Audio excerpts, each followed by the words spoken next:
صحابہ اکرام رضوان اللہ علیہم اجمعین نے سوال کیا کہ یا رسول اللہ کی یہ سنت رہی ہے ہمیشہ کوئی قوم جب قوم وجود میں آتی ہے اللہ اس ایک قوم میں نبی کو بھیجتا ہے، رسول کو بھیجتا ہے، اپنے خلیفے کو بھیجتا ہے تاکہ اس کی وحدانیت، اس کی یکتائی، اس کی عبادت اور بندگی کی اصلی شکل دنیا میں آئے تو وہ قوم پنپتی ہے، ڈیولپ ہوتی ہے، اچھی ہوتی ہے، لیکن پھر اس کے بعد دھیرے دھیرے ایسے ہوتا ہے کہ وہ قوم صفِ ہستی سے مٹا دی جاتی ہے۔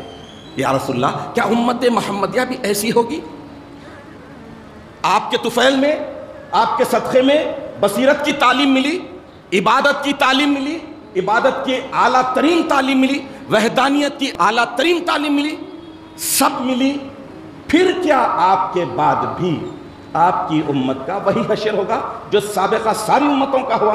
کچھ عرصے کے بعد صفِ ہستی سے مٹا دیے گئے، نیست و نابود کر دیے گئے، ان کی اپنی بے عملی کی وجہ سے، ان کے اپنے بدعقیدگی کی وجہ سے، ان کے اپنی دنیا پرستی کی وجہ سے صفِ ہستی سے مٹا دیے گئے۔ تو کیا اس سنت میں آپ کی امت بھی شامل ہے؟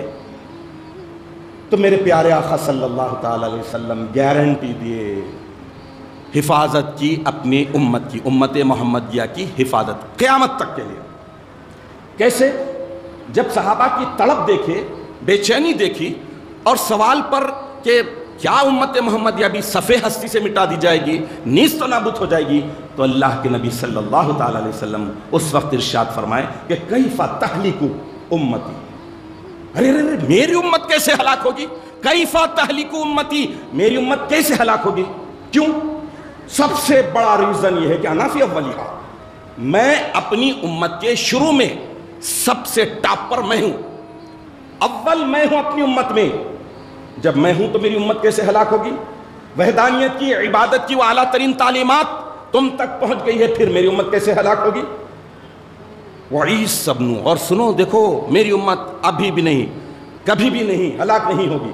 روحانی اعتبار سے تعداد سے بڑھ جانا، میجارٹی میں آنا یہ الگ بات ہے، لیکن اصلیت کے اعتبار سے، اوریجنلٹی کے اعتبار سے، روحانیت اور عبادت و بندگی کے سب سے بلند ترین مقام کے اعتبار سے میری امت ہلاک نہیں ہوگی۔ سنو اور سنو، وعیسی ابن مریم فی آخرہا، شروع میں تو میری وجہ سے میری امت محفوظ ہے، سیکیور ہے، آخر میں عیسیٰ ابن مریم ہے، ان کی وجہ سے بھی میری امت ہلاکت سے بچے رہے گی۔ شروع بھی ہو گیا، اختتام بھی ہو گیا، لیکن سنو میری امت ساری امتوں پر فضیلت کیوں رکھتی ہے؟ سارے انبیاء پر میں کیوں فضیلت رکھتا ہوں؟ افضل الانبیاء جو بنا کر بھیجا گیا ہوں، بہت سی وجوہات ہیں، اللہ نے بہت سی بڑی بڑی نعمتوں سے مجھے سرفراز کیا ہے۔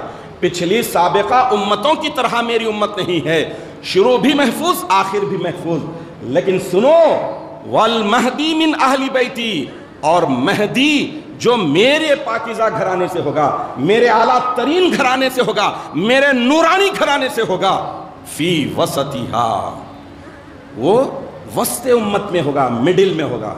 اب آپ بتائیے جو امت کا شروع محفوظ، آخر محفوظ اور درمیان مڈل محفوظ، تو پھر وہ امت کیسے ہلاک ہوگی؟